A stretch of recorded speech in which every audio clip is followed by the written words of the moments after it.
لیکن سب سے پہلے میں ظاہر شاہ شیرازی کی طرف جاؤں گا کیونکہ وہاں سے جو ریمارکس آئے ہیں انتظامیہ کے لیے وہ یقیناً پریشان کن ہوں گے۔ ظاہر شاہ صاحب یہ بڑا ایک سٹرونگ ریمارکس ہیں پشاور ہائی کورٹ کے۔ علی احمد خان صاحب کو رہا کیا گیا تو اس کے بعد انہیں گرفتار دوبارہ نہیں کیا گیا، وہ گاڑی میں بیٹھ کر چلے گئے، اگرچہ انہوں نے میڈیا سے بھی کوئی گفتگو نہیں کی، لیکن جج صاحب کا یہ کہنا کہ عبرتناک سزا دیں گے جو قانون سے کھیل رہے ہیں۔ ذرا کچھ بتائیے، آپ کے پاس پوری تفصیل ہوگی پورے کانٹیکسٹ میں، اگر ہمارے ناظرین کے لیے اگر آپ یہ بیان فرمائیں تو سو نائس آف یو۔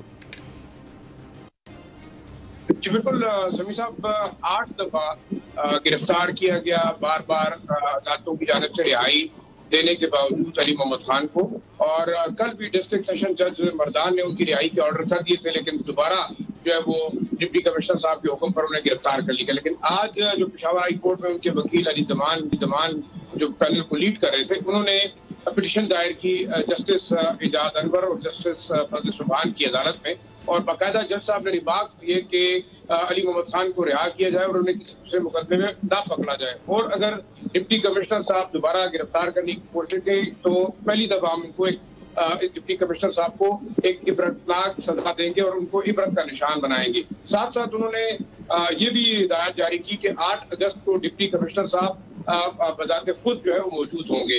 میں یہ بتاتا چلوں کہ سمیع بھائی، علی محمد خان کے چارجز کیا تھے؟ ایک ان کے خلاف ان کی ایک یونین کونسل ہے ہاتھیان، جہاں کے وہ رہائشی ہیں، وہاں صرف 50 لاکھ روپے کے کوئی ڈیولپمنٹ کام ہوئے، اور پردھان کی اینٹی کرپشن جو وہ ہے ڈپارٹمنٹ ہے، انہوں نے ان کے خلاف کرپشن کے چارجز لگا دیے اور ان کو اس سلسلے میں گرفتار کیا گیا۔ پہلے اسلام آباد میں ان کو گرفتار کیا گیا تھا اور باقاعدہ رہائی بھی ہوئی، لیکن کے پی پولیس نے وہاں سے جا کے ان کو گرفتار کر کے مختلف جیلوں میں رکھتے رہے۔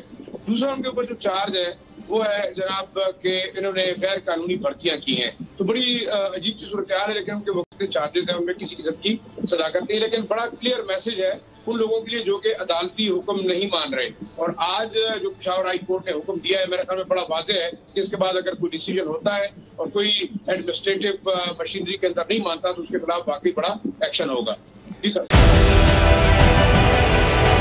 ڈیجیٹل لون اسکیم، عوام کو قرضوں کے جال میں پھنسا کر لوٹنے والے بھیڑیے بے نقاب۔ بول کی کاوشیں بارآور ثابت ہو گئیں، آن لائن قرض مافیا کے گرد گھیرا تنگ ہو گیا ہے۔ بول نے دیا اپنے عوام کا ساتھ، اٹھائی اس اسکیم کے خلاف آواز۔ بول کی ڈیجیٹل لون اسکیم کے خلاف آگاہی مہم کی سب سے بڑی ٹرانسمیشن 59% عوام نے دیکھی اپنی اسکرین پر، کیونکہ بول ہے پاکستان کا نمبر 1 نیوز چینل۔